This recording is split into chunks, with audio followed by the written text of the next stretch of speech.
So did you just pick up a OnePlus 6, or are you planning on picking one up, but you're like, how's the camera really? Like, what is the camera about on this phone? So let's talk about the improvements here. Basically, you have a dual camera here, 16 megapixel plus 20 megapixel. The megapixel count, don't take that too seriously. What really matters here is the sensor size. This upgraded from a 1/2.8 inch on the 5T to a 1/2.6 inch. The smaller the number, the more light that comes into that sensor. Huawei P20 Pro having the biggest sensor on any smartphone right now.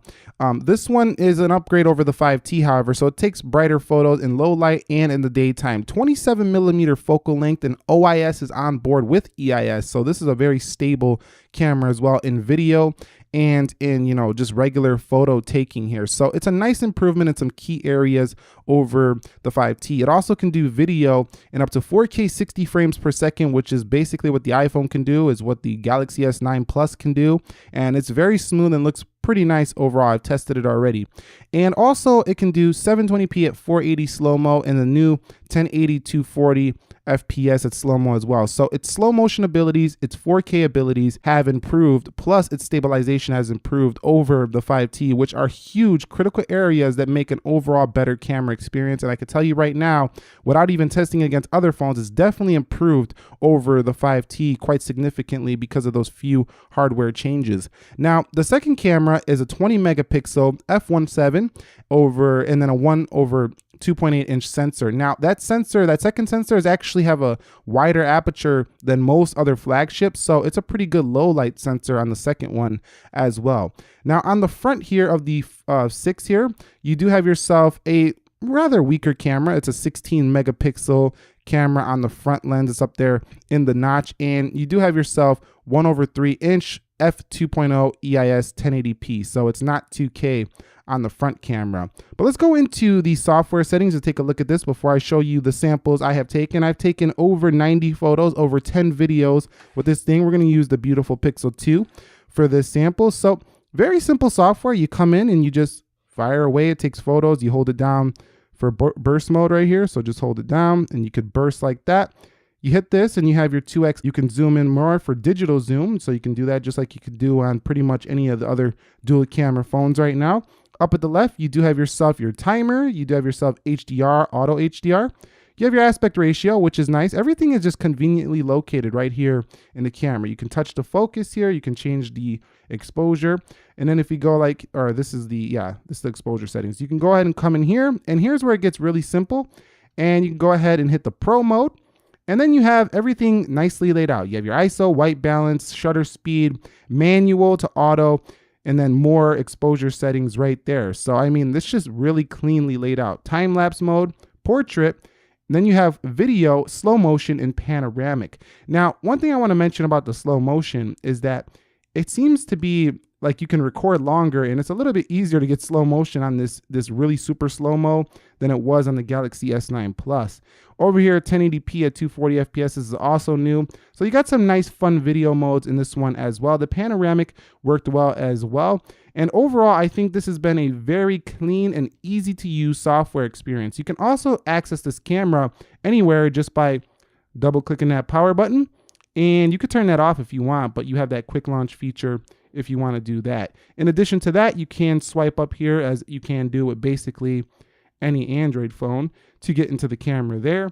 And you can also take photos with the power button or the volume rocker, excuse me, as you can do with basically any other phone. So it's a really nice, easy to use camera experience, but how does it actually perform in the real world? Like I say, I shot like well over 90 photos. Let me go to the gallery so I can show you what I'm talking about.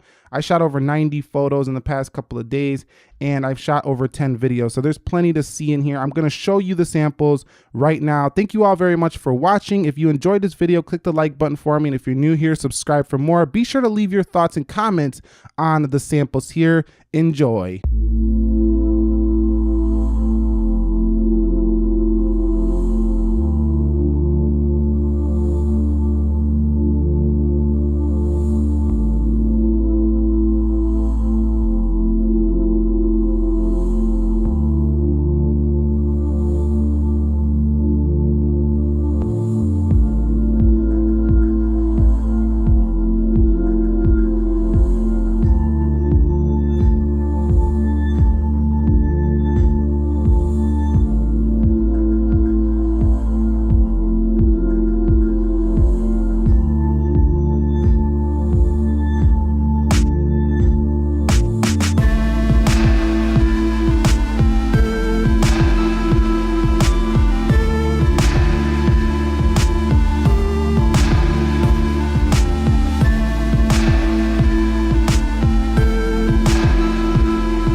Alright guys, so this is some handheld front-facing video on the OnePlus 6. Now, it looks like it's a little bit close to my face. I got pretty long arms, it's all the way stretched out.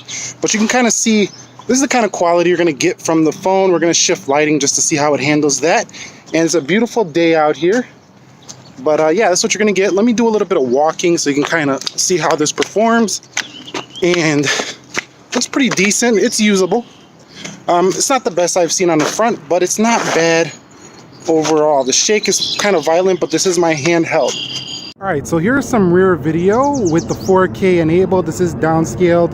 There's my bike, and let's go ahead and just take a little walk, kind of see how the stabilization is right here. And you could see from the viewfinder, it looks a little bit wobbly, but not too bad. Let's go ahead and take a zoom in here on my bike right there. Hit the 2x. And you can see that's how it does with that 2x optical zoom coming out. Let me do a little bit of running here. You kind of see how it performs there. Looks pretty shaky on my end, but still the colors look nice. The video itself actually looks quite good though. So you might need a tripod with the OnePlus 6. All right, so actually looking at the viewfinder, that last video where I said you needed it on a tripod, actually it looked way better when I looked at it through the gallery. So when you get a OnePlus 6, when you're shooting, it might look shaky handheld from the phone itself, but when you actually look back at the video, it looks much better. So don't worry about it. All right, guys, so there's a sailboat out there. So what I want to do is go ahead and zoom in on that sailboat to see the kind of detail we can get on the max zoom and how it handles that. So you can see that's what you're going to expect if you try to zoom in on something far, you catch something like this in the moment, and you need to zoom on your OnePlus 6. This is kind of what you're going to get in terms of the quality. All right, guys, so here's a rear sample of nighttime OnePlus 6 content. You could see 4K video. You can see there's the moon right there zooming in. Presents a lot of noise here at nighttime, but overall, it's not too bad here as long as you have a decent amount of light. And that's the rear at nighttime with the OnePlus 6. Getting a little bit closer here, you can see my bike, computer. That's how it will look at nighttime if you do a close-up. Not bad overall.